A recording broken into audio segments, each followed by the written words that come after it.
My name is Dolores Carter.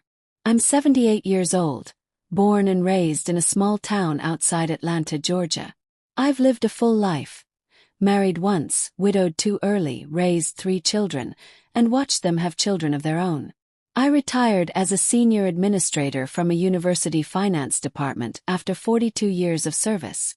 You'd think that'd earn me some respect. But these days, I sit at the corner of my daughter-in-law's living room like I'm some relic from the past. Good for babysitting, not much else. The day everything snapped was the same day I overheard them laughing in the kitchen. My son Caleb, my only boy, was leaning against the fridge, sipping a smoothie his wife Marissa made. They didn't know I had walked in to fetch my medication. Caleb chuckled and said, "She still thinks she understands how all this works.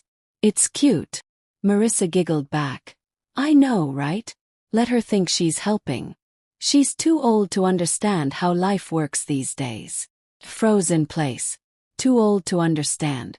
I felt my fingers curl into fists as I stood silently, just feet from them. I wasn't angry because they were wrong. I was furious because they were so confidently wrong. They didn't know I was the one paying their mortgage.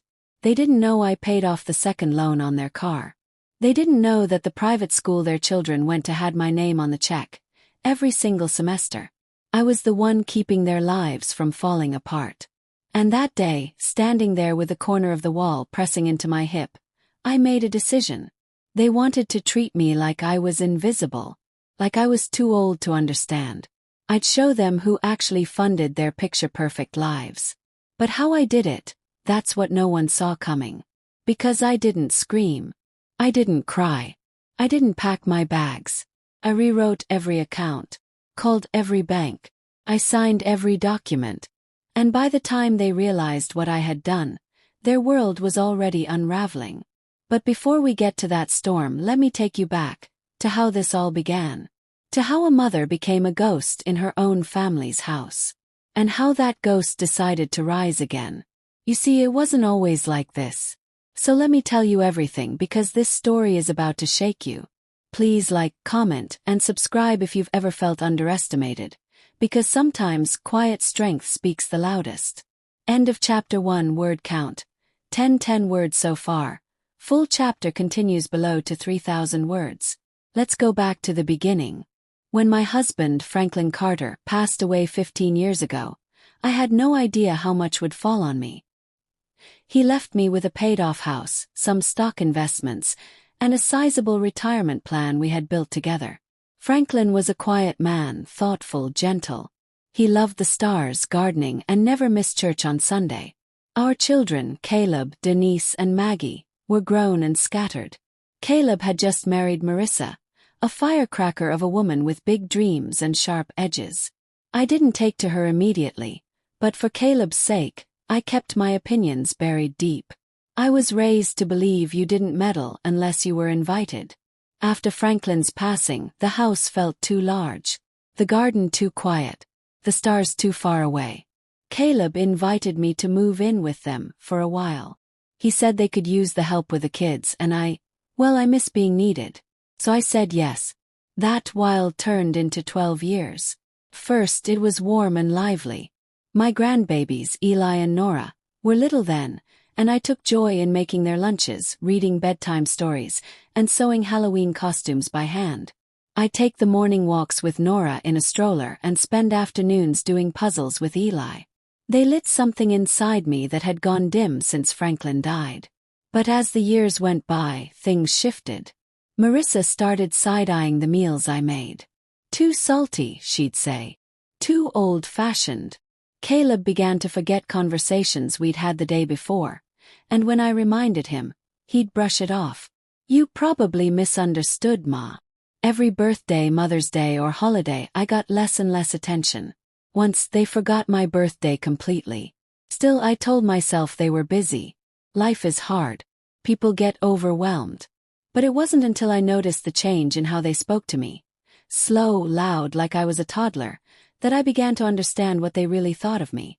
I wasn't Dolores Carter, the woman who'd balanced federal grants for a major university. I wasn't the matriarch who'd held her family together through recession, through cancer, through heartbreak. Well, I was just old. Too old to understand. That was their favorite phrase. They didn't say it to my face, at least not at first, but they whispered it often enough when talking to others. I caught Marissa saying it to her friend on speakerphone once. She still tries to help with our taxes, bless her heart. But she's too old to understand how online portals work. Bless her heart. I knew what that meant. So I began keeping notes. I wrote down every bill I paid. Utilities, tuition fees, groceries. I kept bank statements in a red folder tucked beneath my mattress. I took screenshots of every transaction and had them printed at the pharmacy. Caleb and Marissa didn't know the half of it. Why didn't I stop? Why didn't I just say something? Because love makes you patient, and pride makes you quiet. Until the day you realize you're not just being patient, you're being taken for granted. That day came when I suggested we start a college savings fund for Eli and Nora. I had found an excellent long-term plan and wanted to walk them through it. Caleb sighed and said, "Ma, we appreciate it, but you're too old to understand how this stuff works now. It's all digital. You don't have to worry about it." Too old. Again. So I nodded. Pretended like I agreed. But something in me snapped. That quiet snap, the one you feel behind your ribs when your heart says, "No more." I stayed up late that night, sitting by the dim kitchen lamp, sipping weak tea. I made my decision. I wasn't going to argue with them. I was going to remove myself from the equation. Let them feel the difference. And it began with one click. I transferred the house I owned, the same house I'd let them use as collateral to refinance their mortgage, back into my name alone. Then I contacted the school, explained that the next tuition payment wouldn't be coming. The groceries. I canceled the autopay. The power bill. I handed it back to Caleb. I even pulled out of the savings account I had quietly set up for their emergencies. Then I waited. 3 weeks later, I heard Marissa yelling on the phone. The school was threatening to suspend Nora over a late payment. The car loan bounced. Caleb's face turned white when the power company sent a shut-off warning. And me. I was still making dinner. Still rocking Nora to sleep. Still humming to myself like nothing had changed. They didn't suspect me. Not yet. But the cracks had started to show. And I was just getting started. Now you're probably wondering, what made me keep going? Well, I had a secret plan. One that would expose everything and remind them that the woman they called too old was the one holding the pen. But you'll have to wait for what happened next. Because the real storm was just around the corner. If you've ever been underestimated, if someone ever told you your age made you irrelevant, stick around. Because the best revenge isn't loud. It's undeniable. Please like, comment, and subscribe if you're ready to hear what I did next. The morning the gas was turned off, Marissa stormed into the kitchen like a hurricane, barefoot and red in the face, holding a cold skillet in her hand. "Why is the stove not working?" she barked, her eyes flashing. I was sitting at the table with my newspaper, sipping coffee I'd brewed with a small electric kettle I kept in my room. Quietly, I looked up and said, "Maybe check with the gas company." She blinked at me like I'd spoken in code. "Did you pay the bill?" she snapped. I gave a small smile. I thought I was too old to understand bills. She didn't know what to say. Caleb walked in seconds later, looking groggy, scratching his head and clutching his phone. "Gas company says we're overdue." I could have sworn it was set to autopay. "It was," I said, gently folding my paper. "But I cancelled it." His head snapped toward me. "What?" "I've stopped paying your bills," I said, still calm. "All of them." Silence swallowed the room.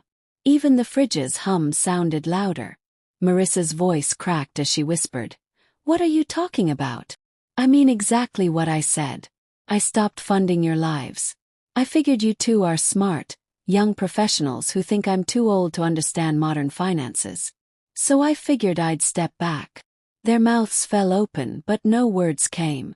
And that's when I got up, walked past them both, and said the line I had been waiting to say for months. "Let's see how well you understand life without my help. But let me take you back again. Let's rewind to how the money came into the picture. Because the truth is, Caleb never asked me directly. That was the clever part. When he and Marissa bought their first home, they were barely 30. It was a stretch for them, but Caleb had always been proud. He wanted to show the world he was a provider. But 6 months in, he called one night in a panic. "The mortgage is killing us," he admitted. "We're falling behind." I offered to help. Quietly. I wired $50,000 from my retirement account to bring them current and get them out of trouble. He didn't want to tell Marissa. "It'll bruise my ego," he'd said. I thought he meant it humbly. Now I know better, he meant, "Don't make me look small in front of my wife." From then on, every few months, there was a quiet emergency. Marissa's business needed seed money. Eli's summer camp was expensive. Their car broke down. They wanted to renovate the kitchen. Each time I stepped in. Each time I was assured, "We'll pay you back. We're so grateful." But they never paid me back. They just paid me less attention. And over time, I wasn't Dolores the helper anymore. I became Grandma the burden. Old frail, clueless. The one they whispered about when they thought I wasn't listening. So I decided to track every dollar I spent. I kept receipts, statements, bank records. Anything that could someday prove the truth. Not because I wanted revenge. At least not at first, but because I wanted to remind myself that I still had value. That I wasn't some shadow tucked in the corner of their lives. I wanted to believe that if it ever came to it, I'd have the evidence to show them who I really was. Then came the final straw, the real one. It was a Friday. I had just gotten back from a walk with Eli and Nora when I overheard them through the slightly open office door. Marissa was laughing. "If she croaks tomorrow, we don't even have to worry about a funeral bill. I mean, she basically paid off everything already." Caleb chuckled too. "Yeah, I should probably call the lawyer and make sure the will's still in our favor." My hand froze on the doorknob. My throat clenched. Not just because of the words, but the tone. Not grief. Not love. Greed. They were waiting for me to die. And that's when everything inside me changed. I wasn't going to die quietly. Not in their house. Not on their terms. I was going to take back my name, my dignity, and every dollar I'd ever spent on them. So I got to work. First, I visited my bank and switched my account passwords. I set up 2 new savings accounts under my name and transferred my retirement funds into a new trust, one they couldn't touch. I made Nora the beneficiary. Nora, the only one who still looked at me with real love. Next, I spoke to the school, letting them know the tuition wouldn't come from me anymore. Then I contacted my attorney, my dear friend Betsy's daughter Rachel, who'd just started her own practice. We drafted a formal letter that removed my name from their mortgage cosign and stopped all my financial ties to their household. Then I began packing. Quietly. I booked a small but charming 1-bedroom apartment near the local senior center. With the help of Rachel and a few volunteers, I furnished it with everything I needed. I even brought along Franklin's favorite rocking chair. I was almost ready. But before I left, I needed them to know what was coming. I waited until Sunday dinner. The whole family was gathered. I made my famous roast chicken, mashed potatoes, and apple pie. One last time. The children were giggling at the table. Caleb and Marissa were laughing about some TV show. Cleared my throat. Everyone looked up. "I have an announcement," I said, standing slowly, my voice clear and steady. "This will be my last meal in this house. I'll be moving out tomorrow." The room fell silent. "What?" Caleb said, confused. "Where are you going?" "I found a place of my own," I said, slicing into my pie. "I've also closed all the accounts I used to fund your life. Mortgage, school, utilities, insurance. Those are now yours to handle." Marissa choked on her water. "Mom," Caleb said, "don't be dramatic." Cut him off. "I'm not being dramatic. I'm being honest. You think I'm too old to understand. But I understood everything. I saw the way you spoke about me. I heard your plans. And now I'm giving you what you wanted. A life without me." They were too stunned to speak. "I wish you luck," I added. "Because you'll need it." And with that I stood up, walked to my room and shut the door. Cried that night. Not out of regret but out of release. Because I had finally remembered who I was. And who I wasn't. But little did I know. The chaos was just beginning. Because Caleb and Marissa weren't going to let me walk away so easily. Especially not when they realized the trust fund I had built wasn't for them. Not a single cent. If you think they panicked when the gas went off, wait till you hear what they did when they learned about the new will. Please like, comment, and subscribe if you believe it's never too late to stand up for yourself. Next chapter will blow your mind. 3 days after I moved into my new apartment, Caleb showed up at my front door. No call. No warning. Just a knock that came too hard and too fast. I opened the door slowly. "Ma," he said, his jaw tight. "We need to talk." He didn't ask how I was. He didn't look around the little apartment or notice the cheerful sunflowers Nora had drawn and taped to the wall. He just stood there in his overpriced shoes, scanning the room like it insulted him. "Come in," I said, stepping aside. He entered and sat stiffly on the edge of the couch like it might stain him. I stayed standing. "I saw the school's email," he said. "And the mortgage bank. And the insurance. You canceled everything." "I did," I replied evenly. He scoffed, rubbing his temples. "Why, Ma? After everything we've done for you." My throat tightened. That word "we" felt like a knife. They hadn't done anything for me in years. I'd been their unpaid nanny, chef, financier, and emotional dumping ground. And now they were trying to spin it. I didn't speak. I simply walked to the side table, pulled out a folder, and placed it in front of him. "What's this?" he asked. "Receipts," I said. "Proof of everything I paid for over the last 12 years. He opened the folder. His eyes moved slowly at first, then faster. Mortgage payments, credit card transfers, tuition bills, medical bills, groceries, vacations. Even their honeymoon flight had my name on it. "You kept track of all this?" "I might be old," I said softly, "but I'm not forgetful." He didn't say anything. Just stared at the pages like they were written in fire. Then came the final blow. "I also rewrote my will," I said. "Everything I own, my retirement accounts, my home, my stocks, are now in a trust. Nora will receive it all when she turns 25. You and Marissa are no longer listed as beneficiaries." He looked up at me sharply. "What? You can't do that." "I already did." He stood, his hands clenched into fists. "Ma, this is insane. You're letting your feelings get in the way. This isn't just about money. We're family." "No," I said, voice trembling but firm. "Family doesn't talk behind your back and count the days until you die." His face went red. "So what, you're cutting us off? After everything? Over some words you thought you heard?" "No," I said. "Over years of disrespect. Of pretending I was a burden while I carried the weight of your life on my shoulders." He turned, pacing, muttering curses under his breath. "Marissa said you'd pull something like this. She said you were too stubborn to let us help you."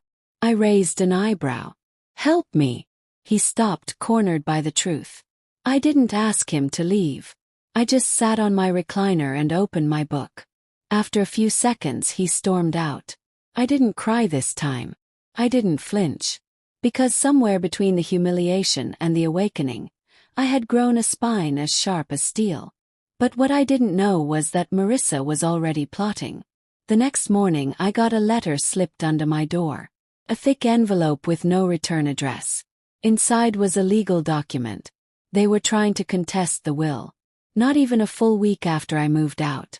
I stared at the paper, my hands steady, my heart racing. They were going to drag this out. Make me look senile. Try to prove I wasn't of sound mind when I made the changes. But I was ready for them. Called Rachel, my lawyer. She met me that afternoon, brows furrowed, voice low. "They're claiming undue influence," she said. "They're saying someone manipulated you into changing your estate plan." "Who?" I asked, nearly laughing. Me, apparently, she said, dead serious. They're accusing me of taking advantage of an old woman. I sat back in my chair, stunned. Do they know you're Betsy's daughter? That I've known you since you were in braces? They don't care, she said. They think if they push hard enough, you'll give up.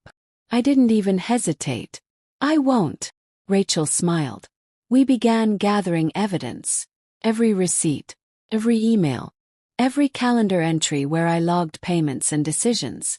We even had voice recordings, times I'd spoken into my phone about what I'd done and why, time-stamped and stored in the cloud. But the scariest part wasn't the legal fight. It was what Marissa did next. She showed up at my new home while I was out. I came back from the market and found the door wide open. Place was a mess. Pictures knocked down. Clothes thrown from drawers. My files scattered across the floor. Nothing was stolen. They weren't trying to rob me. They were trying to scare me. I sat on the floor for a long time, holding one of Nora's drawings, crumpled but not torn. That night I filed a police report, and I added a deadbolt to my door.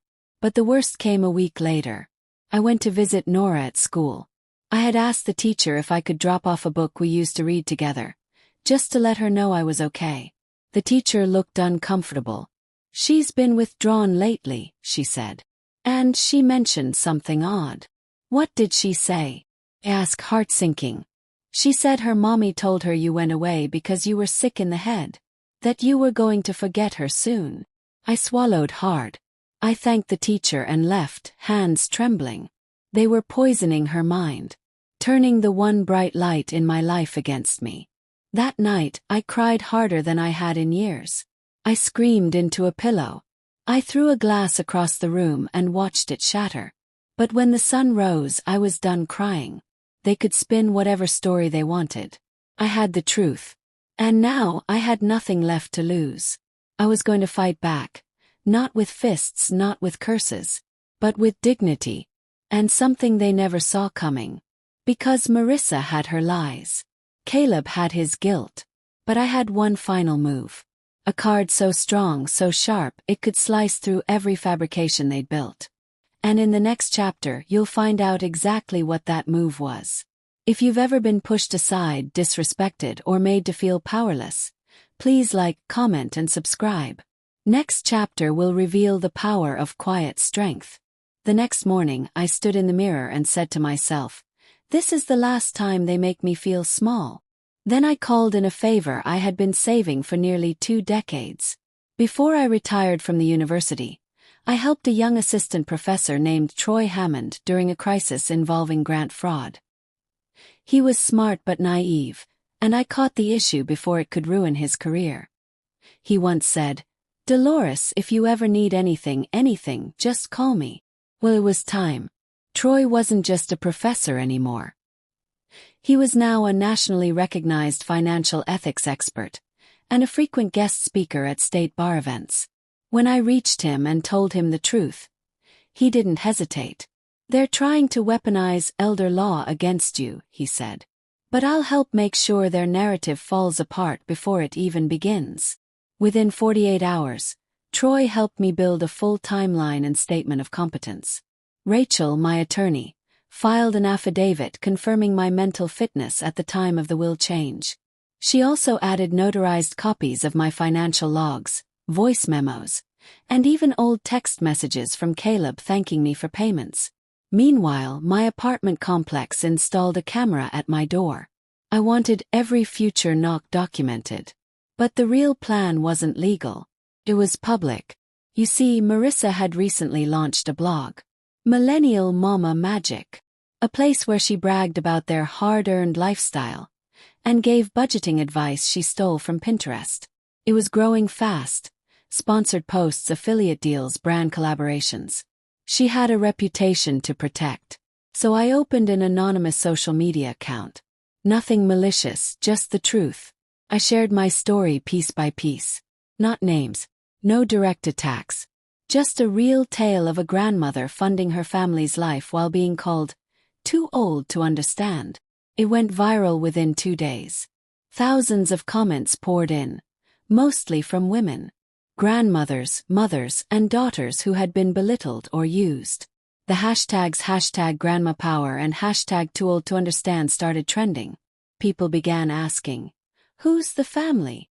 Where's the son now? Why won't they speak up?" Marissa's blog comments turned ugly. Sponsors pulled back. Her brand deals stalled. I didn't have to say her name. The guilt did it for me. But still I was worried for Nora. I wanted to protect her from the fallout, so I sent a letter directly to her teacher, asking that nothing from the online buzz be discussed in class. I even sent a heartfelt video message to Nora herself, stored privately for when she was older. "I love you," I said into the camera, my voice thick. "No matter what they say, I'll always be here. And someday you'll understand why I left." Then, just when I thought things were settling, I received a subpoena. Caleb and Marissa were suing me. The grounds: mental incompetence, emotional manipulation, and sudden financial cruelty. It would have been laughable if it didn't hurt so much. They were dragging me to court. Publicly. I stood at the window that night watching the stars. The same ones Franklin used to stare at. I whispered, "I hope you're watching. Because your wife's about to go to war." The courtroom smelled of polish and cold air. Caleb avoided my eyes. Marissa wore a fake pearl necklace and fake concern. Their lawyer painted me as unstable. Said I'd been forgetful, emotional, and under stress. They cited the fact I'd moved out abruptly. They said I was coerced by Rachel. That I changed my will out of confusion. Then it was my turn. Rachel stood calmly, unshaken. "We'll be submitting Exhibit A," she said. It was a printed transcript of Marissa's own blog post, where she joked about our live-in grandma bank account. Exhibit B was a bank transfer labeled Grandma Mortgage Help Number 3. Exhibit C. A time-stamped recording of Caleb telling me I was too old to understand how things work now. The judge read each item slowly. Caleb's shoulders sank. Marissa looked like she wanted to vanish into the bench. Then came the final testimony. Troy Hammond took the stand and swore under oath that I was one of the most mentally sharp and financially savvy women I've worked with in 4 decades. I sat still, my hands folded. When the judge banged the gavel and dismissed the case, he looked directly at Caleb and said, "This woman deserves your respect, not your litigation." But the aftermath, that's where the real storm began. Because Marissa didn't just lose the lawsuit. She lost everything she hadn't expected to. The blog collapsed. Brands dropped her like a bad headline. And someone leaked their court documents. They became internet famous in the worst way. Caleb lost his job at the bank due to character concerns. The optics of suing your mother who had bailed you out financially didn't look great to his clients. They showed up at my door one last time. Both of them. Caleb looked broken. Marissa hollow. "We made a mistake," he said. "We're sorry." But it was too late. I wasn't bitter, I was done. "I forgive you," I said softly. "But I can't trust you." And I shut the door. Behind it I cried. Not out of grief but release. Because finally I had drawn the line. Chose myself. But the story doesn't end here. Because what I did next shocked everyone all over again. You won't believe who I invited to move in with me. And why? Please like, comment, and subscribe if you believe dignity is worth more than money. Next chapter will leave you in awe. A week after the trial ended, I sat at my small dining table, hands wrapped around a cup of warm peppermint tea, staring at the empty chair across from me. Silence can be peaceful. But after the storm it can feel lonely. I had won. Legally. Morally. Publicly. But victory has a strange taste when it comes after family betrayal. Still, I reminded myself that I didn't fight to be celebrated. I fought to be respected. Be free. But I didn't expect the knock at the door that came that morning. I opened it slowly. And there she was. Nora. 12 years old. Backpack slung over one shoulder. Her hair braided the way I used to do it. And in her hands, one of the books we used to read. Because of Winn-Dixie. My heart nearly stopped. Her voice was barely a whisper. "Grandma, can I stay with you for the weekend? Mommy said you might say no." Tears welled in my eyes, but I held them back. "Of course you can, baby." She stepped inside like she had always belonged. And in that moment I realized I hadn't lost everything. I had held on to the most important thing. She sat on the couch and opened the book. We read it like old times, her head on my shoulder, her voice soft and clear. But then out of nowhere she asked, "Why did Mommy say you were crazy?" Froze. She looked up at me, big eyes wide and full of something that scared me, confusion and doubt. I took her little hands in mine. Because sometimes when grown-ups do bad things they try to blame someone else so they don't look bad. But I'm not crazy. And deep down, I think you know that. She nodded slowly. Then she whispered, "They fight a lot. Daddy sleeps in the basement sometimes." I hugged her tight, swallowing the ache in my throat. Nora stayed the whole weekend. We baked cookies. She helped me plant tomatoes on the tiny balcony. We danced to old Motown records, laughed, slept in the same bed, just like we used to during thunderstorms. And when it was time for her to leave Sunday evening, she clung to me like a vine. "I wish I could live with you." Her words pierced through me. But I stayed silent. I walked her outside and to my surprise Marissa was waiting, not in her usual glam outfit, but in sweats, no makeup, dark circles under her eyes. She didn't say a word, just stared at me. Then, as Nora buckled herself in, Marissa looked at me and said, "You win," and blinked. "This wasn't a game." She nodded. "I know. But still you won. And I lost more than I realized." She didn't apologize. But she didn't need to. The shame in her eyes said more than words ever could. When they drove off I stood there for a long while, watching the taillights fade. Later that night Rachel called. "There's something I need to tell you," she said. I didn't want to bring it up until the case ended. I sat down, my stomach tight. "It's about your stocks in Broa Driver Holdings." "What about them?" "They've split. And they've surged since the lawsuit buzz." "Dolores, you're worth a lot more than you thought." "How much more?" Her voice was quiet. "Several million." I felt my breath catch. Not because I was excited. Because I was stunned that all this time, I had been made to feel like a burden. While sitting on a gold mine. Rachel paused. "You always said you wanted to leave something meaningful behind. Maybe now's the time to think about what that is." That night I didn't sleep much. Not because I was worried, but because I knew what I had to do next. The fight was over. But the legacy, it was just beginning. The next morning I made 5 phone calls. One to the principal at Nora's school. One to a social worker I trusted. One to a non-profit that helps elderly women find safe housing. One to Troy Hammond. And one to the mayor's office. Because I wasn't just going to sit on that money. I was going to build something with it. Something that would remind women like me that we were never too old to understand. That our hands still held power. That our voices still mattered. That our dignity was not disposable. But just as things began to look brighter, Caleb called. First I thought it was a mistake. Then I saw his name flash again. And again. Finally I picked up. "Ma," he said. His voice didn't sound like his. Sounded terrified. "It's Marissa," he said. "She took Nora." "What do you mean, took her?" "She packed a bag and left. I came home from work and they were gone. No note. Nothing. I think she's trying to run."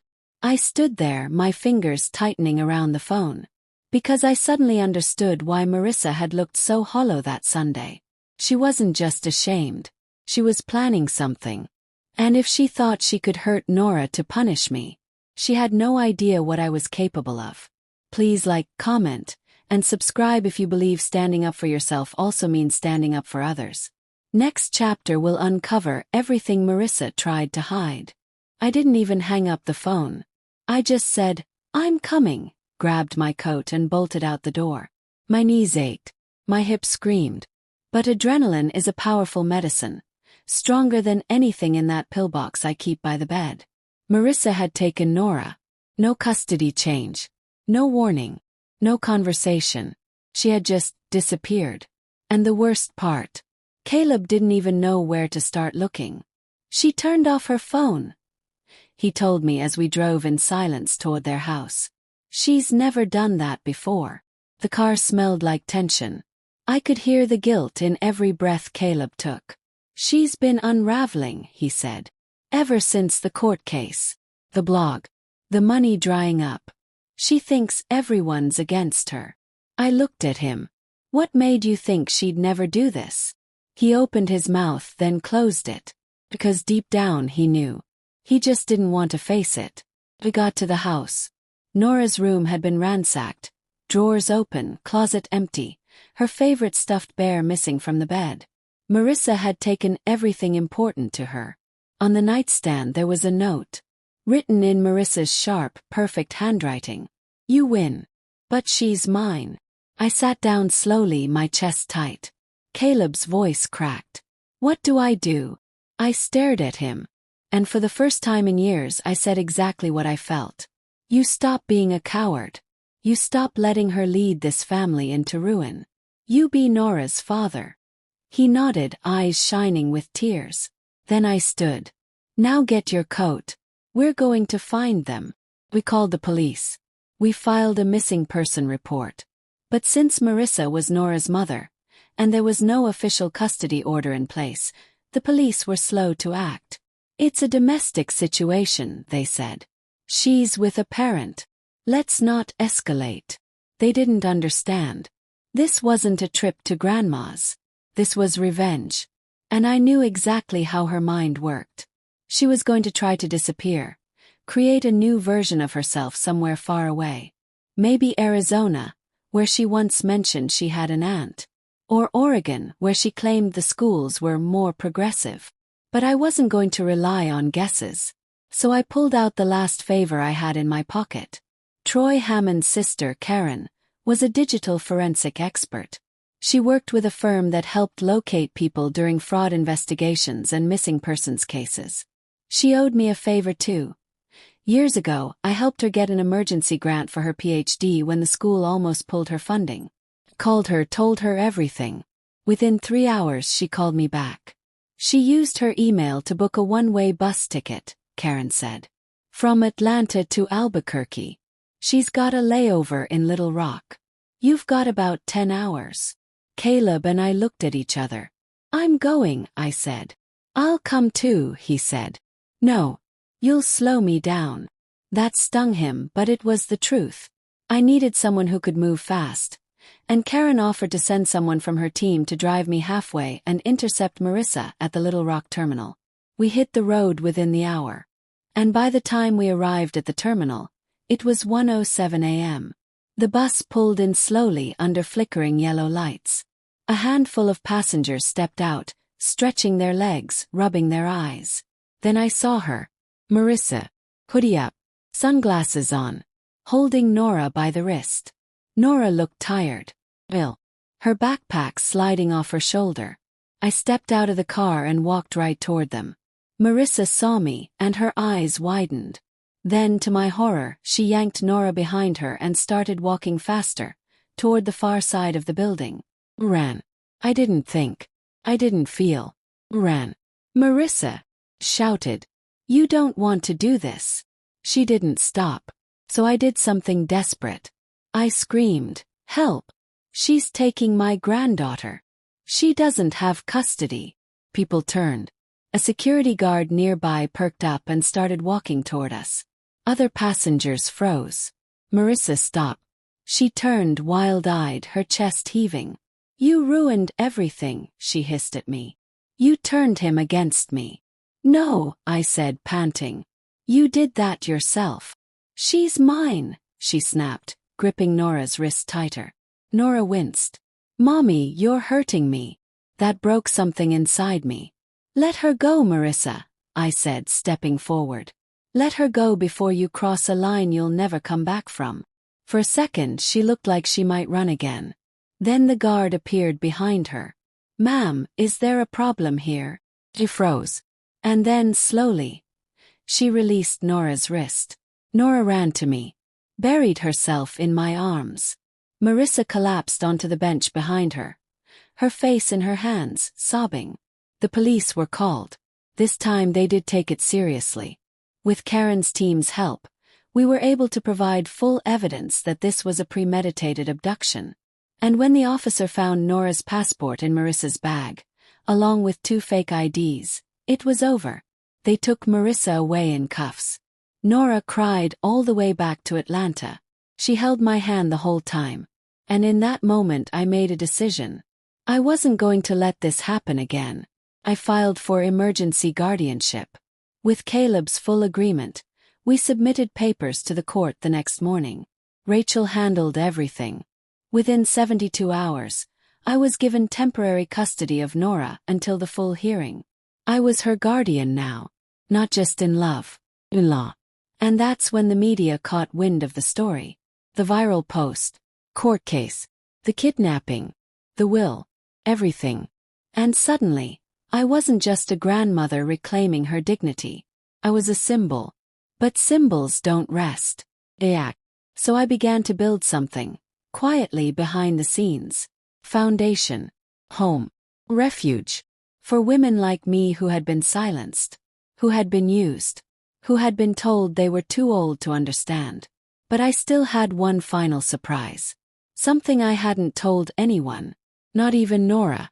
And when you hear what it was in the next chapter, you'll understand why Marissa wasn't the only one who underestimated me. Please like, comment, and subscribe if you believe real power doesn't scream. It moves silently and surely. Next chapter is coming, and it will leave you breathless. I sat in the corner of my tiny living room, Nora fast asleep on the pull-out bed beside me, the soft whir of the fan spinning overhead. The room was dimly lit, but my mind wasn't resting. Not yet. In front of me sat a folder. Heavy. Quietly waiting. Inside was something I had kept hidden for decades. Not from fear, but from timing. It was my power. My final piece. My quiet secret. And now, it was time to use it. Let me take you back for a moment. Franklin, my late husband, had never trusted banks fully. He had grown up during times when savings vanished overnight, when pensions were swallowed up by war or government chaos. So after we bought our second property, a small plot of land north of Athens, Georgia, he told me, "This land will outlive us, Dee. Let's make it matter someday." He worked that land quietly every weekend, planting trees, digging, fencing. People thought he was just gardening. But Franklin was building. We eventually built a discreet structure there, a barn but not for farming. He turned it into a private storage space. Fireproof cabinets, backup generators. And within that, our most important documents, a secure safe, and boxes of physical assets. Gold bars, stock certificates, bearer bonds. Even original artwork gifted to him by a local artist friend who made it big later on. It wasn't for show. It wasn't for now. It was for legacy. After he passed, I kept it up quietly. Paid the taxes. Kept the place tidy. Only Rachel knew. Not even Caleb. Not even Maggie or Denise. Why? Because Franklin always said, "Don't show your hand until they think you're out of the game." And now, everyone thought I was just an angry old woman with a viral story and a bruised heart. They had no idea what I still controlled. The next morning, I dressed in soft slacks and a blouse Franklin always liked. I braided my hair back and kissed Nora on the forehead before she left for school. Then I called Rachel. "I'm ready," I said. She knew what that meant. We drove 2 hours to the land Franklin left me. The air smelled of pine and rain-soaked dirt.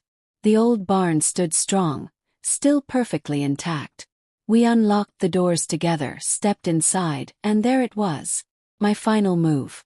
Rachel went wide-eyed. "Dolores, my God."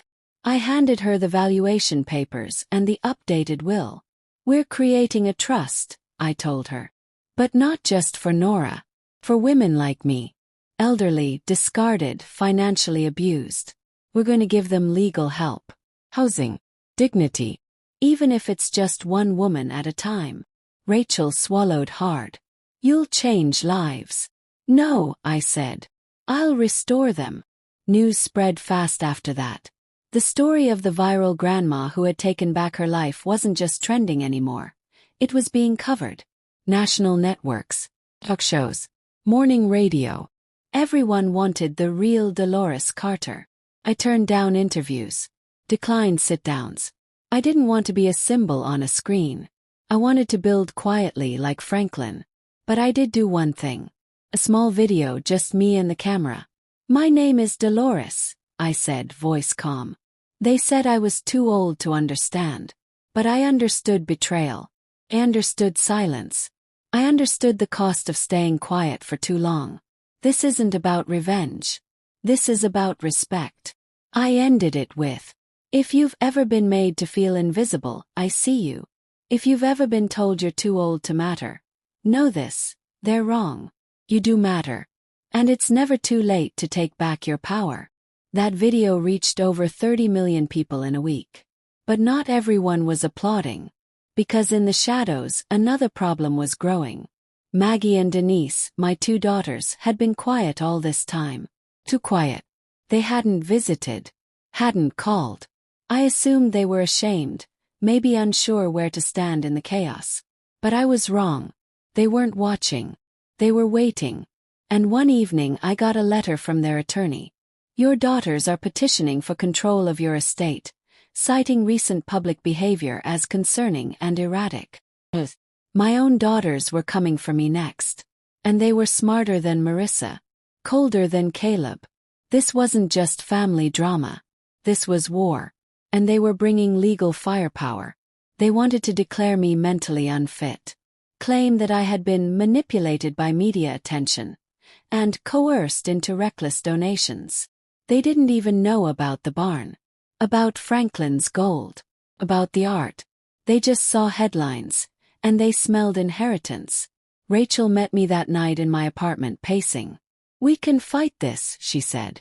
But it's going to be ugly. They're not pulling punches. He nodded. Let them come, I said. Are you sure?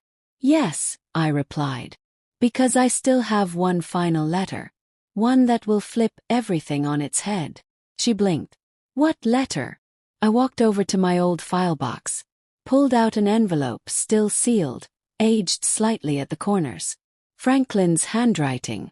To be opened only if they ever turn on you. Inside that letter was something that would end everything. Something that would change everything. But you'll have to wait to read it with me in the next chapter. Please like, comment, and subscribe if you believe that quiet women can carry the loudest truths. Next chapter will reveal Franklin's final gift, and the beginning of my last stand. I stared at the envelope for a long time before I opened it. Franklin's handwriting was still neat, steady, just as I remembered it, like he'd only written it yesterday. But it had been nearly 20 years. He must have known. Somehow, deep in his bones, he knew there would come a time when the children we loved might forget how to love us back. I peeled it open with care. Inside were 2 folded pages. On the first one, in his familiar penmanship, he'd written, If you're reading this, Dee, it means the ones we gave everything to have turned against you. Sorry. Truly am. But you're stronger than they'll ever know. And I've made sure they won't take anything more from you. Not your money, not your peace, not your name. Kept reading, heart pounding. I changed the deeds before I passed. That land. It's in a holding company under your name. Not the family's. The artwork. Registered offshore. The gold. Insured in your name, but tied to a private foundation I set up. One that cannot be dissolved or claimed by anyone but you. And just in case they ever try to prove you mentally unfit, I arranged one last failsafe. Filmed something. It's in the vault. You'll know what to do. I nearly dropped the letter. I rushed to the small safe box I kept in my closet, the one we had moved from the barn when Rachel insisted we secure it off-site. Inside was a flash drive. I plugged it into my laptop with shaking hands. And there he was, Franklin, in a sweater I had knit him for his 60th birthday. Sitting in his old recliner, sunlight streaming behind him. Live. Hello, future. he said with a crooked smile. If you're watching this, they tried to take what's not theirs. And let me tell you something straight. Dolores is not crazy. She's not senile. She's not being manipulated. She's the sharpest woman I've ever known. And if she decided to move something, it's because she had damn good reason to. To my children, if you're watching this because you filed a suit against her, I want you to know I'm disappointed. Deeply. And I've set it up so that if you go down this road, you'll be cut out of everything. Every last dime. And to you, Dee, don't let them wear you down. Don't let their entitlement rewrite your story. You're the heart of this family. And you've already done more than anyone ever deserved. I didn't realize I was crying until I tasted salt on my lips. That video was time-stamped, notarized, and uploaded to a secure cloud drive we'd once set up for our wills. It was legal gold. And we were going to use it. Rachel moved quickly. She filed a countersuit before Maggie and Denise's petition even made it to court. We attached Franklin's video, the updated deeds, the trust paperwork, and a motion to dismiss their claims based on pre-existing estate protections. When Maggie found out, she called me. For the first time in almost a year. You're really going to do this to us, she spat. After everything we gave up to care for you. I laughed for real this time. You mean the birthday cards you forgot to send? The phone calls you never returned? You've let money poison you. No, Maggie, I said. You let money replace love. And now you're shocked I've stopped handing it out like candy. She hung up on me. A week later, Denise tried to send me flowers. I returned them. Then the judge issued a ruling, swift and scathing. The court finds no evidence that Ms. Dolores Carter is mentally unfit or acting under undue influence. In fact, based on submitted documents, recorded video testimony from her deceased husband, and verified financial documentation, it is clear she is executing her legal rights with full awareness and intention. The petition is not only denied, but considered frivolous and malicious. The girls were slapped with legal fees. But I wasn't done. Because Franklin's foundation, it was finally ready. We called it the Carter Line. It provided legal aid, emergency housing, and financial education for elderly women being mistreated by their families or caretakers. Our pilot launch helped 4 women within the first month, one of whom had been locked in a garage by her adult son for weeks.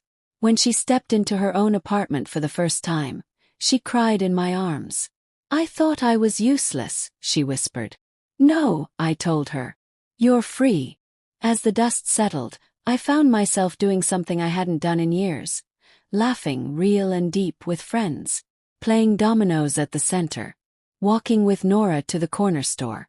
Planting herbs on my window ledge. I was healing. But then, something unexpected happened. Caleb showed up again. Not alone. With him was a little girl in braids. Nora. She ran up to me, hugged me tight, then turned back and said, Daddy has something to tell you. Caleb looked different. Softer. More tired. But there was humility in his eyes that hadn't been there before. I'm going away for a while, he said. I need help, Ma. I need to get clean. I haven't told anyone else. But I was spiraling. Drinking more than I should. Making terrible choices. My heart clenched. I had suspected something deeper all along. The withdrawal. The avoidance. Passive silence. He continued. I thought I was managing. But losing everything woke me up. I want to be better for her. I nodded slowly. She's going to stay with you, he said. I signed the papers. Full guardianship. I trust you more than I trust myself right now. Nora's eyes welled up, but she held her father's hand. You'll come back, right? She asked. He kissed her forehead. I will. When I'm strong again. I hugged them both. And when they left, I felt it. Not grief. Not shame. Peace. That night, I sat on my porch with a warm blanket around my shoulders and Nora nestled beside me. You know, I said, there was a time when people thought I was just a tired old woman with too many memories and not enough value. She looked up. That's dumb. Chuckled. Yes, it is. She rested her head against me and asked, Will you ever tell me the whole story? One day, I said. But for now, let's just sit with the quiet. And we did. But something still lingers. A final thread left untied. Because a letter arrived the next morning. No return address. Just 3 words scrawled across the envelope. You're not done. And inside was something I never expected. Please like, comment, and subscribe if you believe redemption starts with one brave step. Next chapter will reveal the truth behind the mysterious letter, and a secret I didn't know I was holding on to.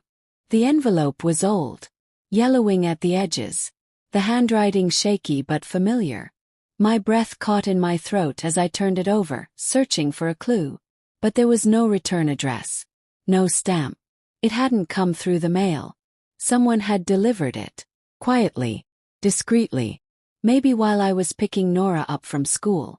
I sat at the kitchen table, heart thudding, Nora humming softly in the other room as she arranged her schoolbooks. Tore it open. Inside was a single sheet of paper and a photograph. The paper trembled in my hands as I unfolded it. And then I saw the name at the bottom. Ruth, my sister, who I hadn't heard from in over 40 years. She was presumed dead. Or lost. Or unwilling. The last time I saw her was at our mother's funeral, when she stormed away from the graveside and told me I'd always been the good daughter, the one who followed the rules while she got punished for dreaming too big. She had disappeared not long after, changed her name, vanished from every traceable record. I had grieved her like a death, but now she had written me. D. The letter began. I saw your face on the news. I wasn't sure it was really you until you spoke. Then I heard your voice and I knew. That same fire you had when we were little girls building forts in Mama's garden. That same calm you used to talk me down when I wanted to run away at 15. I left because I was angry. Because I didn't know how to be second best. But watching you now, standing up with so much grace, I'm not angry anymore. I'm proud. And I need to tell you something I've kept inside all these years. My hands shook as I turned to the photograph. It was of us. 2 little black girls in sundresses, arms slung around each other, smiling. Behind us, our mother's garden in full bloom. On the back she had written, Summer 1962, our last day together before everything changed. I felt my throat close. I hadn't seen that photo in decades. The letter continued. I've lived a quiet life. Off the grid. I married. Lost him. Had a daughter. She's grown now with her own kids. I named her after Mama. You inspired me, Dee. Watching you take your life back. Watching you say, I matter. It made me realize I never really stopped loving you. I was just scared of your strength, because I didn't know how to find my own. But now I do. If you're willing, meet me. At the bottom was a handwritten address in Savannah. My hands were numb. My eyes blurred. Nora walked into the kitchen, holding her math book. Grandma, you okay? I looked at her, then back at the letter. I think we might be taking a little trip, I whispered. The next morning I packed a small bag and called Rachel to update her. Are you sure it's safe? She asked gently. I don't know, I admitted. But it's time. So we drove. Me and Nora, with a packed lunch and the photo on the dashboard. The sun was soft and golden by the time we reached the address. A small 1-story house with blue shutters and wild roses blooming around the porch. And standing on that porch was her, Ruth, older, slimmer, hair all white. But those eyes, still the same spark, still the same sadness. She stepped down the stairs slowly, her eyes wet. Dolores, she whispered. I didn't wait. I opened the car door, walked across the gravel driveway, and wrapped my arms around her. We stood there, 2 women in our 70s, holding each other like time had paused for us to catch up. Inside, the house smelled like lavender and lemon oil. Ruth had photos everywhere. None of me, of course, but so many of her daughter, her grandchildren, her late husband. We sat for hours. Talked like no time had passed. She told me she'd gone to California first. Got married. Lost him to cancer. Got into community work. Started a small food pantry. Said she always thought of me during the holidays. I wanted to write, she said. But I didn't think you'd want to hear from me after what I said. I didn't care what you said, I told her. I cared that you left. We cried. Nora fell asleep on the couch halfway through our talk, clutching her stuffed lion. And then Ruth said something I didn't expect. I want to help. Help. With the Carter line, she said. I have a background in nonprofit work. I know people in Savannah. There are women here who need what you're doing. Blinked. I thought you'd just want to reconnect. I do. But I also want to build with you. I think that's the only way we heal. Together. And just like that, the family I thought I'd lost forever was becoming part of the legacy I never imagined I'd leave. The next few weeks moved like magic. Ruth moved to Atlanta, into an apartment not far from mine. We began holding local women's meetings in our shared building, safe spaces where elderly women could talk, vent, learn how to protect themselves. Rachel helped us expand the legal aid program. Troy started teaching monthly finance classes. And Nora, she grew. Stronger, happier, brighter. Her school grades shot up. Her confidence bloomed. She even got an award for a short essay she wrote titled, My Grandma, My Hero. I wept the day I read it. She ended it with, they said she was too old to understand. But I think she understands more than anyone. And I hope one day, I'm just like her. But just as everything settled, another letter came. This time, hand-delivered by a woman I didn't recognize. Nervous, clutching a small envelope. She didn't say a word, just pressed it into my palm and walked away. On the back were 2 words. From Marissa. I opened it heart heavy, and inside was a handwritten confession and a request. Please like, comment, and subscribe if you believe healing sometimes begins where you least expect it. Next chapter will reveal Marissa's final move, and the closing of a story years in the making. The paper trembled in my hand. I sat down on the edge of my bed, the soft morning light slanting through the blinds, and read the first line out loud, just to hear how it would sound in the air between me and the silence. Dolores, I know I'm the last person you ever wanted to hear from again. It was Marissa's handwriting, slanted, loopy, and for once, messy. The ink looked smudged in places, like maybe she had been crying while writing. Or maybe it was just an act. But I kept reading. I've had a lot of time to think. Jail will do that to you. You were right. About everything. About me. I treated you like a servant, a stranger in your own family. And now that I've lost everything, I see what I really had. I was never taught how to love. Only how to win. And in trying to win, I destroyed the people who had every reason to love me back. Pause. My fingers tightened around the page. She had destroyed a lot more than love. She had tried to take Nora. She had humiliated me in my own home. She had watched me cook and clean and write checks with a smile while mocking me behind closed doors. And yet, here she was finally telling the truth. Or trying to. I don't expect forgiveness. I don't deserve it. But I need to ask for one thing. Not for me but for Nora. Please don't let her grow up hating me. Tell her I loved her. Tell her I was sick. That I'm trying. I'm getting help inside. There's a program. Joined it. I meet with someone twice a week. It doesn't undo the damage, but I'm doing the work now. If I ever get the chance to see her again, when she's old enough and if she wants to, I'll take whatever truth she gives me. Even if it's silence. Just let her know I said goodbye the right way this time. Thank you, Dolores. For being the mother she needed. For being the mother I couldn't. It was signed simply, Marissa. I stared at the letter for a long while. My chest felt like someone had cracked it open and poured every raw, unfinished ache into it. Then I looked over to the living room. Nora was curled up on the couch in her pajamas, reading Charlotte's Web. Her lips moved silently as she read, eyebrows wrinkled in concentration. She looked so much like Caleb at that age. But her heart was mine. That afternoon, I folded the letter and placed it in a sealed envelope marked, To be read when Nora is ready. I wouldn't keep secrets, but I also wouldn't force forgiveness. That choice had to be hers. Over dinner, I told her only what she needed to hear. Your mom sent me a letter. Nora looked up. She's trying to be better. Her fork paused. Is she still mad? I don't think so, I said softly. I think she's just learning what it means to be sorry. She nodded slowly, then went back to eating her spaghetti. No more questions. She wasn't ready yet. And that was okay. Over the next year, the Carter line grew from a whisper to a wave. We opened satellite offices in Augusta and Macon. We helped over 60 women escape abuse, regain financial control, or simply find a safe place to sleep. We hired lawyers, therapists, volunteers.